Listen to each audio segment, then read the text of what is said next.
Hello everyone, welcome back to my channel. I hope आप सब अच्छे होंगे एंड अभी तक अगर आपने मेरे चैनल को सब्सक्राइब नहीं करा है तो जल्दी कर लीजिए ताकि आगे आने वाले वीडियोस के आपको लेटेस्ट अपडेट्स मिलते रहे। तो आज की जो वीडियो होने वाली है that is a success story and ये काफ़ी सारी सक्सेस स्टोरीज इसमें मैं ऐड करूँगी। साथ ही साथ मैं आपको इसमें गाइड करना चाहती हूँ। बहुत सारे लोगों को सेम तरह के इश्यूज़ आते हैं, तो वही इन सब चीज़ों को मैं कंबाइन करके इसमें एक्सप्लेन करूँगी।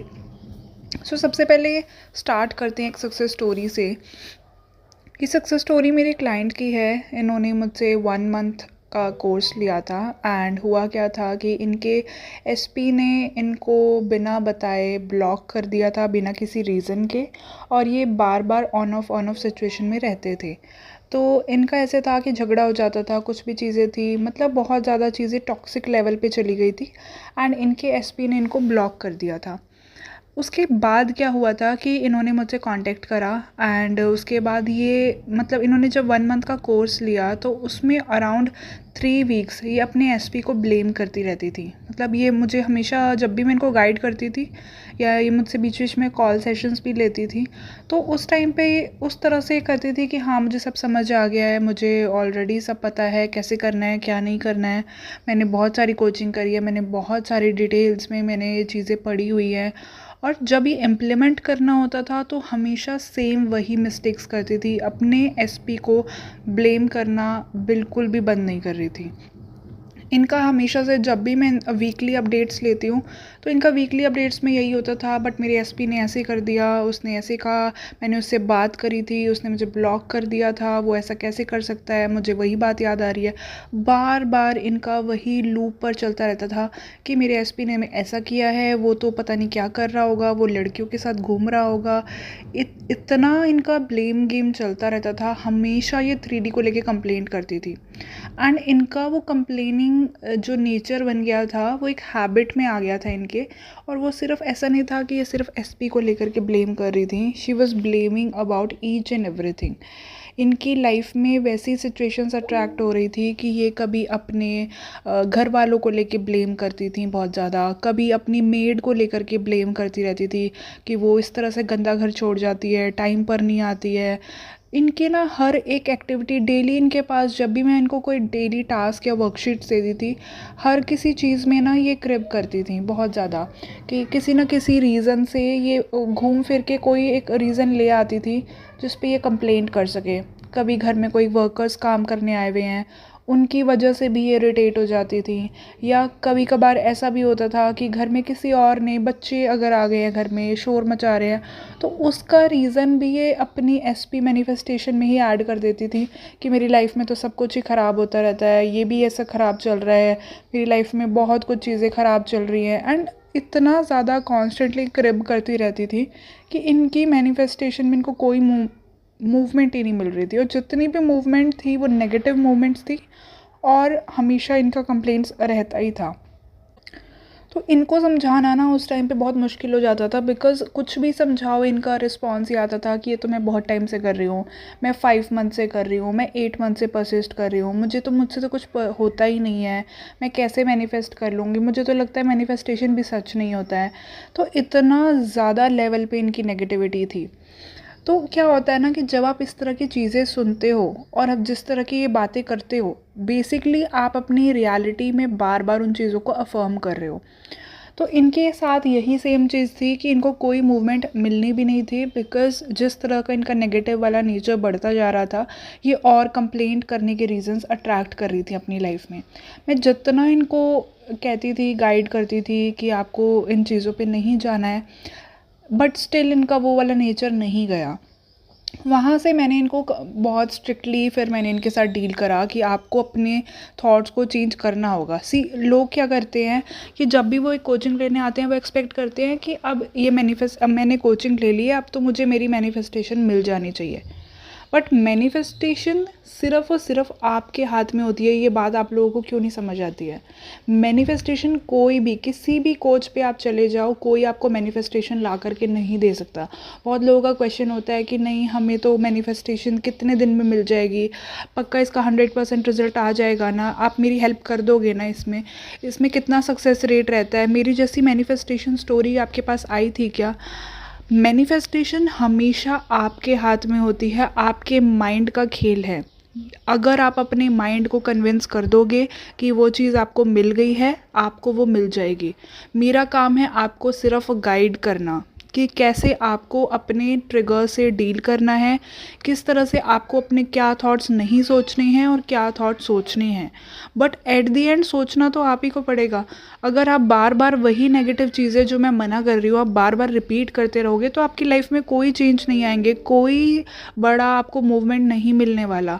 And stop looking for movements. ये बहुत ज़्यादा मेरे क्लाइंट्स के पास सबसे ज़्यादा कॉमन क्वेश्चन जो मुझे आता है क्लाइंट्स का, वो यही आता है कि कैसे पता चलेगा हमारा माइंड प्रोग्राम हो गया है, कैसे पता चलेगा कि मूवमेंट्स हो रही हैं बिहाइंड द सीन, हमें तो नहीं पता चल रहा, तो हमें कैसे हम पता लगाएं कि हम सही कर रहे हैं। आपको अपने माइंड को कन्विंस करना है कि आपको वो चीज़ मिल गई है। इसमें कोई सही और गलत तरीका नहीं होता। एक तो लोगों ने इतने सारे तरीके बनाए हुए हैं कि आपको ऐसे विजुअलाइज करना है, फर्स्ट पॉइंट ऑफ व्यू में करना है, आपको एफर्म करने की भी ये टाइमिंग्स होनी चाहिए, इस स्पीड से एफर्म करना है। तो लोग इतना ज़्यादा कंटेंट देख देख के इतना कंफ्यूज हो गए हैं कि अपने ही नए नए रूल्स लेकर के आ रहे हैं और इतना कंफ्यूज होते रहते हैं कि वो इसी चीज़ों में लगे रहते हैं कि मैं सही तो कर रहा हूँ या सही तो कर रही हूँ या नहीं। आपको अपने माइंड को कन्विंस करना है और आप वो कैसे करोगे? आपका माइंड, आप बेटर जानते हो कि आपका माइंड किस तरह से कन्विंस हो सकता है। अगर आपको लगता है एफर्मेशन से आपका माइंड कन्विंस होता है तो आप एफर्मेशंस करो।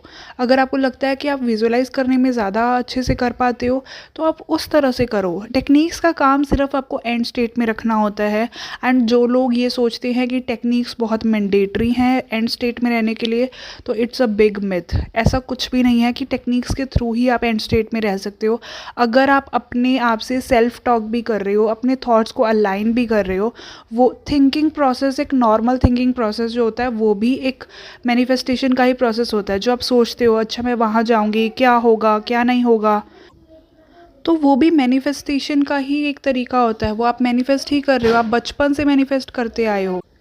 बट लोग इतना इसमें कॉम्प्लिकेटेड बना करके कंफ्यूज होते रहते हैं कि ये मुझे करना ही पड़ेगा। आप बचपन से आप चीज़ों को मैनिफेस्ट करते आए हो, आपने कभी भी ये सब टेक्निक्स और इन सब चीज़ों में नहीं पढ़े हो कि आपने बैठ करके अब टाइम हो गया है, ब्रह्म मुहूर्त हो गया है, मुझे उठ करके अब विजुअलाइज करना है, मुझे मैनिफेस्ट करना है।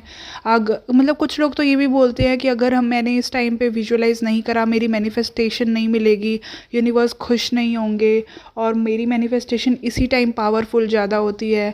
मुझे सब हमेशा यही सब बताया गया है, या मुझे 2 कप मेथड करना ही पड़ेगा, या मुझे पिलो टेक्निक करनी पड़ेगी, मुझे 21 डेज करना पड़ेगा। ये जितने भी रूल्स लोगों ने बनाए हुए, आप अपने आप को उतना ही लिमिटेड फील कराते हो। अगर आप अपने आप को एक रियलिटी का गॉड मानते हो ना, तो आप कभी भी अपने आप को इस तरह से लिमिटेड करोगे ही नहीं। क्या ये हो सकता है क्या? क्या ये भी चीज़ें चेंज हो सकती है क्या? क्या ये पॉसिबल है क्या? मतलब अगर आपको पता है सिंपल सी बात कि लॉ ऑफ अजम्पशन का नाम लॉ ऑफ अजम्पशन क्यों रखा है कि आप जो भी मान लोगे वो आपको मिल जाएगा, तो इसमें इतने सारे क्वेश्चंस क्यों करते हो कि ये भी हो जाएगा क्या, बट वो एसपी कैसे आ जाएगा, उसने तो ऐसा बोला था। तभी कहा जाता है सर्कमस्टेंस डू नॉट मैटर। आपकी लाइफ में जितने भी सर्कमस्टेंस हुए हैं वो आपने अपने थॉट्स के थ्रू सोच सोच के वो बनाए हैं। अब आप अपनी पुराने थॉट्स को लेकर के अगर आप चलोगे तो आप कभी आगे मूव ही नहीं कर पाओगे, आप उन्हीं सर्कमस्टेंस में उलझे रह जाओगे। आपको उन्हें पीछे छोड़ना पड़ेगा कि ये मेरे सर्कमस्टेंस मेरी पुरानी रियलिटी थे, अब I am in a new reality, अब ये मैटर नहीं करते हैं। अगर आप ही अपने माइंड को उस तरह से कन्विंस नहीं करोगे तो कोई कोच भी उसमें आके आपके माइंड में चीज़ें नहीं डाल सकता। कोई भी कोच है वो आपको सिर्फ गाइड कर सकता है, सोचना एट द एंड आपको ही पड़ेगा, अपने माइंड को प्रोग्राम आपको ही करना पड़ेगा। तो आपको ये जितनी भी कंप्लेंट्स हैं ये करनी बंद करनी होगी। एंड वही सेम चीज़ मैंने इनको गाइड करी थी कि अपना कंप्लेंट करना बंद करो, जितना हो सके माइंडफुल वाली प्रैक्टिस करो। मैंने इनसे माइंडफुल प्रैक्टिस करवाई थी कि जितना हो सके ये प्रेजेंट में रहें। इनको मैंने गाइड करा था कि किस तरह से ये अपने ध्यान को वापस से प्रेजेंट में ला सकती हैं। एंड इनका फोकस जो था बार बार जाता था, लेकिन विद प्रैक्टिस इनको काफ़ी जल्दी चेंज आया जब इन्होंने वो चीज़ फॉलो करी। मैंने इनको 2-3 प्रैक्टिसेस बताई थी जिससे कि ये इनका, क्योंकि माइंड जो था वो बहुत ओवर थिंकिंग वाला था एंड बहुत कंप्लेनिंग इनका नेचर बन गया था, एंड वो काफ़ी सालों का था, ऐसा नहीं था कि वो बहुत फ्रीक्वेंटली जाने वाला था। तो इतनी जल्दी वो चीज़ नहीं होने वाली थी। उसके बाद जब इन्होंने इनका 1 मंथ ऑलमोस्ट कंप्लीट ही होने वाला था, इन्होंने वापस रिन्यू करवाया 1 मंथ कोर्स को, ताकि ये सेकेंड मंथ में लेना चाहती थी, बिकॉज़ इनके ऊपर बहुत सारा काम करना बाकी था, जो कि इनका मेंटल डाइट नहीं था सही। फिर जब इन्होंने उस चीज़ को समझा एंड ये माइंडफुल प्रैक्टिस करने लगी, और जो मैंने इनको बर्न टेक्निक बताई थी जिससे कि अपनी नेगेटिविटी को रिलीज़ कर सके, ये दिन में 3-4 बार करने लगी थी। एंड इनका ये था कि अब मुझे अपना टाइम वेस्ट नहीं करना, मैं बहुत एस्ट्रोलॉजर्स और टैरो में अपने पैसे ख़राब कर चुकी हूँ एंड मुझे अब इन चीज़ों को स्ट्रिक्टली करना ही करना है। तब जाके इन्होंने 1 मंथ के बाद चीज़ों को सीरियसली लेना स्टार्ट करा, अपनी नेगेटिव पार्ट को वहीं पर इन्होंने छोड़ा। एंड फिर इन्होंने जब अपने मेंटल डाइट पे काम करा, तो फिर इनके अंदर मुझे जो है चेंजेस आने दिखाई दिए कि ये समझ रही हैं चीज़ों को लेकर के और अपनी चीज़ें फॉलो कर रही हैं जो मैं इन्हें बता रही हूँ, गाइड कर रही हूँ। एंड देन इनको मूवमेंट्स जो थे वो अलग तरह से दिखने लगे। इनके बेसिकली बाकी एरियाज़ में जो थे इनको मूवमेंट्स मिल रहे थे, बिकॉज़ हम सेल्फ कॉन्सेप्ट पे भी काम कर रहे थे। तो इनके ऑफिस से रिलेटेड चीज़ों में इनको चेंजेस दिखने लगे। इनके घर में जो लोगों के साथ इनका नेचर था, बिहेवियर था, उसमें चेंजेस आए कि वो लोग काफ़ी फ्रेंडली हो गए। अचानक से वो हेल्पिंग नेचर उनका दिखाई देने लगा। एंड ये इतना ज़्यादा उन चीज़ों से, अपने आउटकम से डिटैच हो गई थी कि ये अपने आप में इतना बिज़ी रहने लगी थी कि आफ्टर अराउंड 6 वीक्स इनका जो मैंने अपडेट लिया था, तो उस टाइम पे उन्होंने, इनका रिस्पॉन्स था कि मुझे जो आप वर्कशीट्स देते हो ना वो करने में अब मुझे मज़ा आता है एंड अब मुझे इतना डेस्परेशन नहीं होता, एसपी को आना होगा आ जाएगा, बट मुझे तो अपने ऊपर काम करना है। तो इनका जो सोचने का लेवल था ना वो उस तरह का हो गया था कि पर्सन से फ़र्क ही नहीं पड़ रहा। And then magic started happening. इनकी लाइफ में चेंजेस आने लगे। जैसे ये रिलैक्स स्टेट में आई, अपनी डिज़ायर को लेकर नेचुरल फील करने लगी, इनको इनके स्पेसिफिक पर्सन ने सबसे पहले तो अनब्लॉक करा, इनसे सॉरी बोला कि सॉरी जितनी भी चीज़ें हुई थी। एंड बेसिकली इनका जो भी था, इनकी कास्ट वगैरह का कोई इशू नहीं था, सब चीज़ें सेम थी। इनकी फैमिली में भी कोई इशू नहीं था, फैमिली स्टेटस भी इक्वल था। इनका इशू सिर्फ इतना था कि ये बेसिकली अपने, ये जो लड़का था जो मेरे क्लाइंट के एसपी थे, वो बेसिकली इनके साथ में कॉलेज में पढ़ते आए थे एंड इनका एक नेचर बन गया था कि उसके साथ ये इतनी ओवर फ्रेंडली हो गई थी कि उनके हर एक नेगेटिव पॉजिटिव पॉइंट्स जानती थी।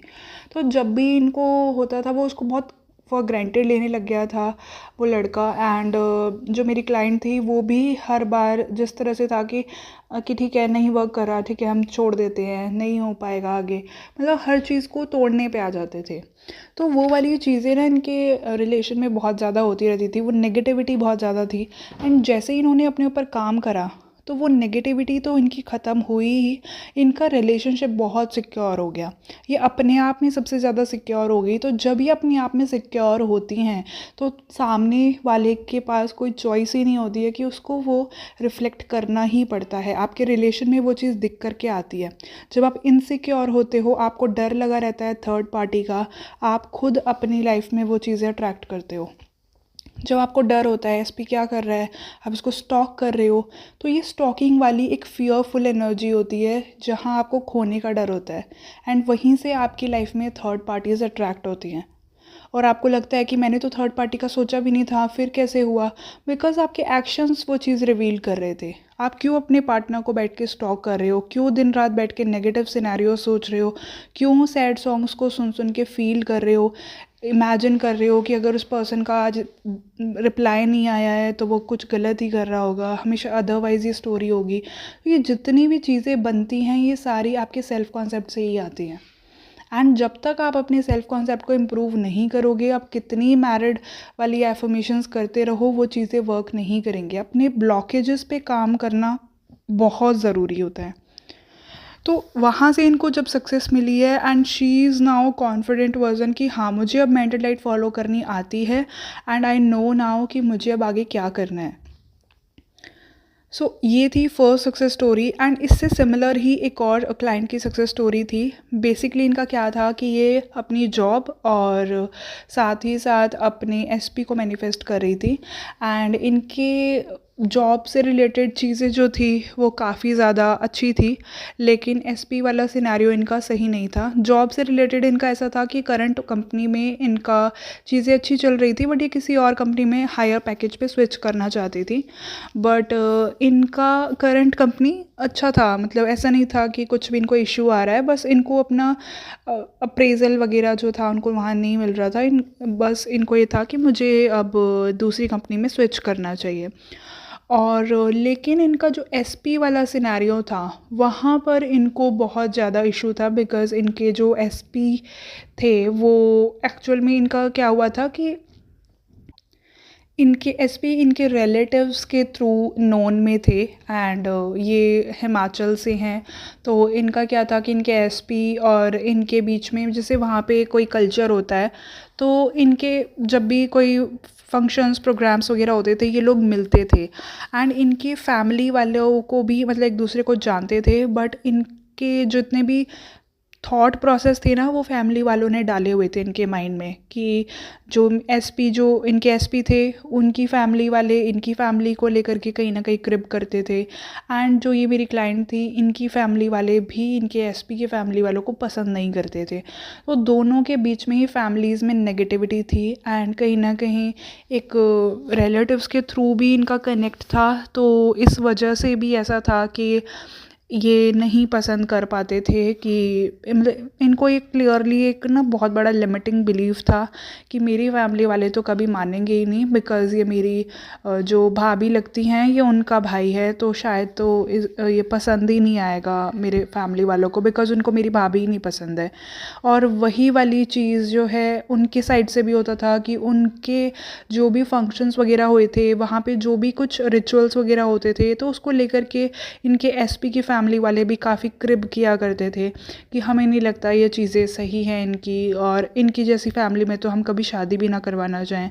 इस तरह का थॉट प्रोसेस इनके एसपी के साइड से था। तो जब ये मुझसे डिस्कस कर रही थी तो ये हमेशा ना अपनी वैसी ही कंप्लेंट्स लेकर के आती थी कि बट ऐसा कैसे पॉसिबल हो सकता है कि अचानक से मेरी फैमिली वाले मान जाए, मतलब हम दोनों के बीच में तो चीज़ें ठीक हैं बट हमारे फैमिली वाले कैसे मान जाएंगे। तो इन्होंने ना अपनी लाइफ में सिचुएशन खुद ही उस तरह की नेगेटिव अट्रैक्ट कर ली थी कि ये बार बार अपनी फैमिली वालों को लेकर के नेगेटिव सिनेरियो सोचा करती थी कि बट मेरी फैमिली में नहीं मानेंगे, मेरी भाभी को पसंद नहीं करते हैं, एंड क्या होगा अगर वो मिल जाएंगे, तो अगर कभी ऐसा हो गया कि मेरे एसपी के बारे में भी उन्होंने नेगेटिव सोच लिया तो एग्जैक्टली वही इन्होंने अपनी लाइफ में अट्रैक्ट करा कि इनकी घर में फिर से एक फंक्शन हुआ, इनकी भाभी का एक बेबी हुआ। एंड तब वहाँ पर इनके एसपी की फैमिली भी आई हुई थी, इनकी फैमिली भी थी, एंड उनमें एक्चुअल में बहुत बड़ा आर्ग्यूमेंट हो गया किसी चीज़ों को लेके।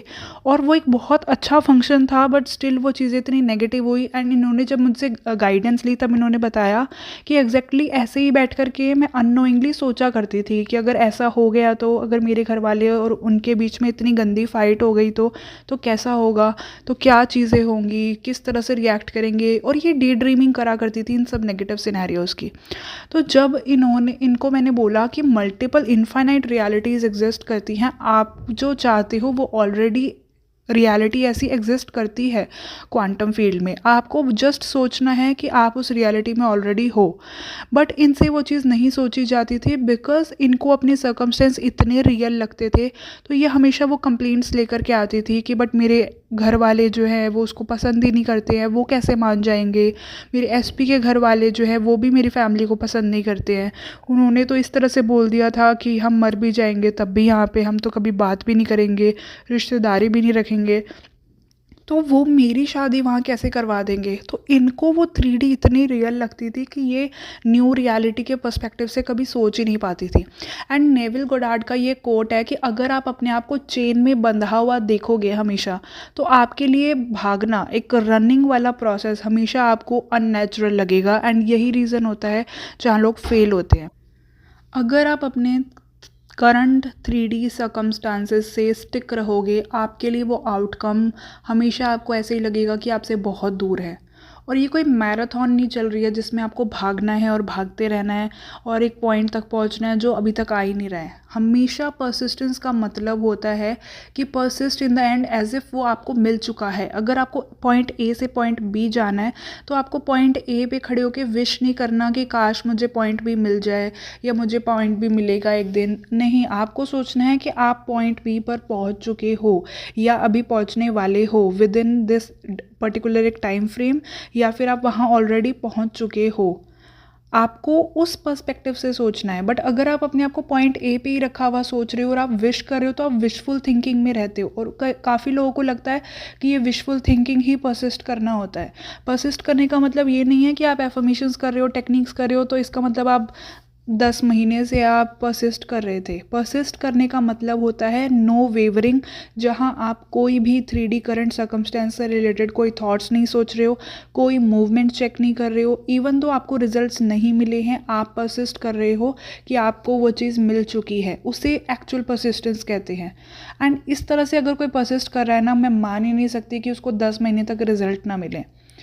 अगर आप इन्हीं सब चीज़ों में अटके रहते हो कि आप कुछ देर करते हो, आप टेक्निक्स करते हो एंड बाकी के दिन आप किस तरह से सोचते हो, आपका थॉट प्रोसेस होता है एज अ सिंगल कि मुझे अब तो शादी करनी है, पता नहीं कब तक होगा। फिर अगेन आप बैठते हो कि अच्छा मुझे अपना एफर्मेशन सेशन करना है, चलो मैं एफर्मेशंस करती हूँ। एंड बाकी का टाइम आप क्या करते हो, अगेन क्रिप करते हो, थर्ड पार्टीज़ को जाके स्टॉक करते हो। फिर अगेन आप अपने प्रोफाइल पे जा करके चेक करते हो आपके पार्टनर ने लाइक किया पोस्ट या नहीं करा। ये सारी चीज़ें आपको परसिस्टेंस से दूर रखती है। परसिस्ट करने का मतलब ये नहीं होता कि आपने 20 मिनट 1 घंटा परसिस्ट किया एंड बाकी का टाइम आप वही ओल्ड मेंटेलिटी से सोचने लग जाओगे। आपको उस तरह की स्टोरीज सुनना बंद करना होगा। Even in the success stories, अगर आप नेगेटिव पार्ट से अपना पॉजिटिव, अपना जो पास्ट वाला है वो वाला याद करके अपने पॉजिटिव को भूल रहे हो, देन ऑल्सो आपको नहीं देखनी चाहिए। तो जब मैंने इनको गाइड करा था, इन्होंने उन चीज़ों को समझा एंड इनके साथ मुझे इतना इशू नहीं आया था बिकॉज़ कहीं ना कहीं ये उन चीज़ों को समझ रही थी। बट इनके सर्कमस्टेंसेस इनके लिए थोड़े से नेगेटिव वाले इनको लगते थे। तो जब इनको मैंने वर्कशीट्स दी, इन्होंने भी मुझसे 2 मंथ वाला ही डायरेक्टली लिया था। तो जब मैं इनको गाइड करती थी और फर्स्ट मंथ में ज़्यादातर एसपी और सेल्फ पे काम करवाती हूँ। एंड करते करते जब हम सेकंड मंथ तक पहुँचे थे, लिमिटिंग बिलीव्स पे काम करने लगे थे, तो ये काफ़ी हद तक इनके माइंड में वो चीज़ें बैठ गई थी कि मुझे बेसिकली 3D से आउटकम से अटैच्ड नहीं रहना है। एंड देन इनके माइंड में वो जिस तरह से प्रोग्रामिंग होने लगी, इनको वो रिज़ल्ट दिखने लगे कि बिना किसी रीज़न के भी इनके घर में चीज़ें बहुत नेचुरल वे में हो रही हैं, कि इनके फैमिली वाले ही खुद से एक दूसरे पर्सपेक्टिव से सोचने लग गए हैं कि हो सकता है कि वो लोग ही ऐसे ना हो एंड ये किसी और की वजह से ही मिसअंडरस्टैंडिंग क्रिएट हुई हो, या सामने वाले का सोचने का तरीका अलग होगा। मतलब उनके लिए एम्पैथी आने लगी इनकी फैमिली में भी, और वही सेम चीज़ एसपी के साइड से भी हो रही थी। एंड इन दोनों के ही केस में क्या था, जो दोनों सक्सेस स्टोरीज़ हैं, दोनों के केस में कंप्लेनिंग वाली चीज़ थी। एंड यही एक रीज़न होता है कि जब आप कंप्लेंट करते हो, आप अपनी करंट 3D को और बार बार अफर्म कर रहे होते हो। इसीलिए सबसे पहले इम्पॉर्टेंट होता है कि पहले अपने पास्ट को पीछे छोड़ो, अपने अंदर से रिलीज़ करो नेगेटिविटी को, एंड देन आप अपने ऊपर काम करना स्टार्ट करो। मैनिफेस्टेशन हमेशा आपकी खुद की जर्नी होती है, खुद पर काम करना होता है, खुद को चेंज करना होता है अपने मेंटल लेवल पे, देन आपको बाहर रिफ्लेक्शन दिखती है। बट अगर आप अपने एसपी को चेंज करने में लगे हुए हो एफर्मेशंस दे दे के, तो वो कभी चेंज नहीं होने वाला, बिकॉज वो सिर्फ आपके माइंड की रिफ्लेक्शन है। आपके माइंड में अगर उसकी इमेज नेगेटिव है तो वो नेगेटिव ही रहेगा। अगर आपने अपने माइंड में अपने थॉट प्रोसेस को चेंज कर लिया तभी आपको वो बाहर चेंज दिखेगा। अगर आप अभी भी थर्ड पार्टी को स्टॉक कर रहे हो तो आप खुद ही उस चीज़ को इन्वाइट कर रहे हो। अगर आप उस चीज़ पे एनर्जी देना ही बंद कर दो कि कोई थर्ड पार्टी एग्जिस्ट ही नहीं करती है, पहली बात थर्ड पार्टी जैसी चीज़ कुछ होती ही नहीं है। थर्ड पार्टी जस्ट आप ये समझो कि अगर कोई आया है बीच में तो आपको मिलवाने आया है, दैट्स इट। उसका काम कभी भी आपको दूर करना नहीं है, आपकी लाइफ में प्रॉब्लम क्रिएट करना नहीं है।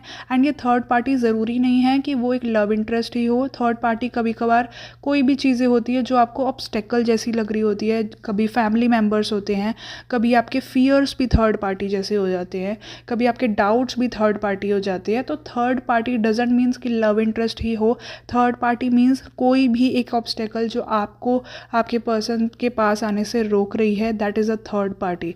और वो थर्ड पार्टी अगर आप मानोगे तो वो रहेगी। अगर आप नहीं मानते कि कोई थर्ड पार्टी नहीं है, मैं और मेरे एसपी हैं, जस्ट मुझे अपने ऊपर काम करना है एंड बाकी का सब कुछ जस्ट एक इल्यूजन है। रियल में third party is just an illusion, ऐसा कुछ एग्जिस्ट ही नहीं करता। ये बात आपको अपने माइंड में बिठा लेनी चाहिए कि there is no third party, it is just illusion of your mind जो आपको ट्रिक कर रहा है। आपके नेगेटिव इनसिक्योरिटीज़ आपके अंदर से निकालने के लिए ही ये सब चीज़ें आई हैं, ताकि आप अपने ऊपर काम करो और अपना रिलेशनशिप ब्यूटीफुल बना सको। There is no third party and तभी आप ब्यूटीफुली मैनिफेस्ट कर सकते हो। ये दोनों सक्सेस स्टोरीज़ में यही चीज़ें हुई हैं कि कभी भी अपने सर्कमस्टांसेस को लेके कंप्लेंट मत करो, 3D को लेके कंप्लेंट मत करो, कभी भी मूवमेंट्स चेक मत करो, इतना टाइम हो गया उतना टाइम हो गया। आपको मैनिफेस्टेशन से मतलब होना चाहिए कि मेरी मैनिफेस्टेशन मुझे मिल गई है। अब वो कितना टाइम लग रहा है वो आपके माइंड के ऊपर है कि वो कितनी जल्दी नेचुरल हो जाता है। अगर आप 10 दिन 20 दिन या 1-2 महीने से भी कर रहे हो, चाहे आपको 10 महीने भी लग गए हैं, आपको उसकी अकाउंटेबिलिटी लेनी होगी कि आपने ही उस चीज़ में परसिस्ट नहीं करा है ढंग से, इस वजह से वो नहीं आया है। इसका मतलब ये नहीं कि आपको उसको छोड़ देना है, इसका मतलब है आपको उसको एज अ चैलेंज लेना है कि अब मुझे अच्छे से परसिस्ट करना है जिससे मैं अपना टाइम वेस्ट ना करूँ इन चीज़ों में। इसका मतलब ये नहीं होता कि आप अगेन अफर्म कर दो कि हो तो कुछ रहा नहीं है, छोड़ो ये तो वर्क ही नहीं करता। इन सब चीज़ों से आप अपनी रियलिटी में खुद नेगेटिव चीज़ें अट्रैक्ट करते हो। फिर आप कहते हो कि मैं परसिस्ट कर रहा था, मैं परसिस्ट कर रही थी, मैंने बहुत सालों से परसिस्ट करा। इसे परसिस्ट करना नहीं कहते हैं। अगर आप बार बार अपनी 3D के मूवमेंट्स को चेक कर रहे हो कि मूवमेंट्स तो हुए नहीं, अभी तो कोर्स ख़त्म होने वाला है, मूवमेंट्स तो हुए नहीं, 1 महीना हो गया, आपने कितने सालों से अपने माइंड में नेगेटिविटी डाली है और आप एक्सपेक्ट करते हो कि जस्ट 2-3 वीक्स में आपकी चीज़ें चेंज हो जाए। नहीं, ऐसे नहीं होता है। आपको अपने माइंड पे काम करना है। आपके माइंड पे जैसे ही चीज़ें बैठने लगेंगी, सामने चीज़ें रिफ्लेक्ट होने लगेगी।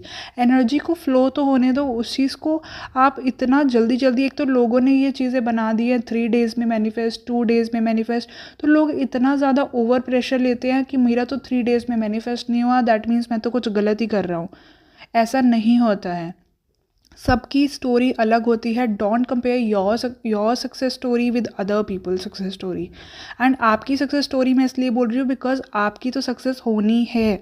अगर आप उन चीज़ों को लेकर के जाओगे तो अपनी स्टोरी को कभी भी फेलियर मत मानो, उसको एज अ सक्सेस स्टोरी ही मानो। बिकॉज आपकी सक्सेस कभी भी ऐसा नहीं है कि वो एक बार फेल हो गए तो वो ख़त्म ही हो गया। नहीं, आप किसी भी मूवमेंट से स्टार्ट कर सकते हो, एक न्यू रियलिटी में जंप कर सकते हो। इवन तो आपके पार्टनर की कहीं और एंगेजमेंट हो गई है, एक बहुत सारी इन्फिनिट रियलिटीज़ एग्जिस्ट करती हैं जहाँ पर वो रियलिटी नहीं है।